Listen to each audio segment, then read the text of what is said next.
petit à petit de plus en plus nombreux. Surtout, n'hésitez pas, si jamais ça vous plaît, d'en parler autour de vous. Moi, mon métier, c'est conférencier et écrivain à la base, mais surtout conférencier. En ce moment, les conférences, il n'y en a pas. Donc, je me fais toujours ce petit plaisir en imaginant que vous êtes derrière votre écran. Et c'est vraiment c'est un grand plaisir de le faire, je dois bien vous avouer.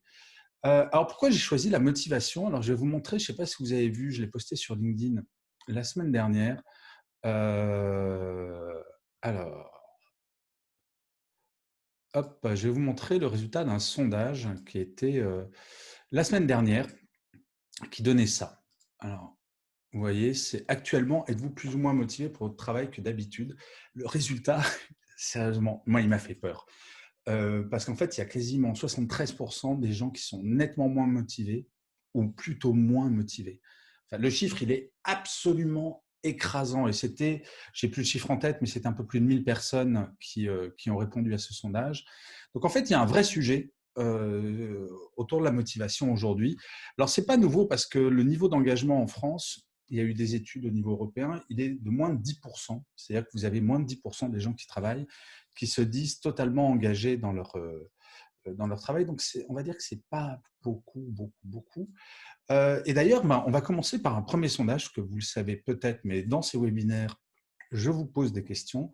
Alors, juste pour information, toutes les réponses à ces sondages sont totalement anonymes, donc ne vous inquiétez pas, je ne vous ferai pas chanter après en me disant « Ouh, tu n'es pas motivé, toi ».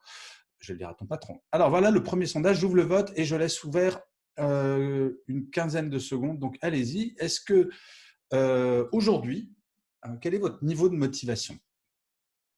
Alors,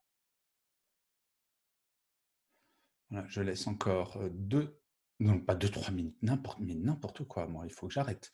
Je laisse 1 minute, même pas 30 secondes, on va dire. Alors, je vais arrêter le sondage dans 1 minute. Il faut que j'arrête de dire dans 1 minute parce que ce n'est pas du tout vrai, c'est maintenant que je mets fin au vote. Alors, en termes de motivation, plus motivé que jamais, vous êtes 11%. Pas motivé du tout, 0, la tête à Toto. Donc ça, c'est plutôt une bonne nouvelle. Et ensuite, attention, suspense. La catégorie qui arrive en premier, c'est plutôt moins motivé que d'habitude, avec 56% des gens, enfin d'entre vous, qui est plutôt moins motivé que d'habitude. Et motivation normale, 33%. Donc, la catégorie qui l'emporte le plus, c'est plutôt moins motivé que d'habitude. Alors, en fait, avant de s'attaquer à comment est-ce que vous pouvez booster votre propre motivation, ce qui est important, c'est de comprendre pourquoi est-ce qu'on est moins motivé, particulièrement en ce moment.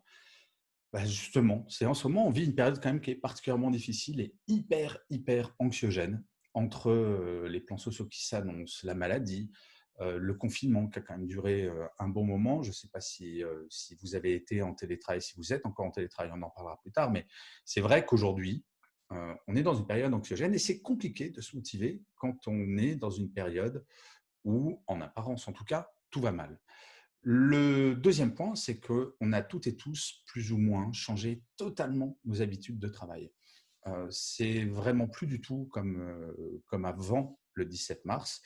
Et ça, cette phase d'adaptation, parfois, c'est perturbant. Je parle beaucoup avec des gens qui ont des enfants en bas âge, qui sont en télétravail. Et c'est vrai que jouer pendant le petit dernier, arrête pas de venir vous voir pour dire je veux jouer aux cow-boys et aux Indiens. Pour garder la forme et la patate en termes de motivation, c'est pas vraiment le chose. C'est pas vraiment l'idéal, pardon.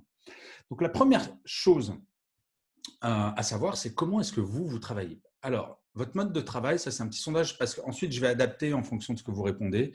Quelle est la part de télétravail que vous réalisez aujourd'hui? Est-ce que vous êtes à 100% en télétravail? Vous faites un petit peu de présentiel ou 0% de télétravail? Donc j'ai ouvert le vote, donc je vous en prie, allez-y, répondez. Je laisse 15 secondes. Ok, donc hop, vous avez presque toutes et tous répondu. Donc là, vous êtes autour d'une cinquantaine autour de la table, comme on dit, la table qui est toujours un petit point vert. Hein. Et hop, j'arrête.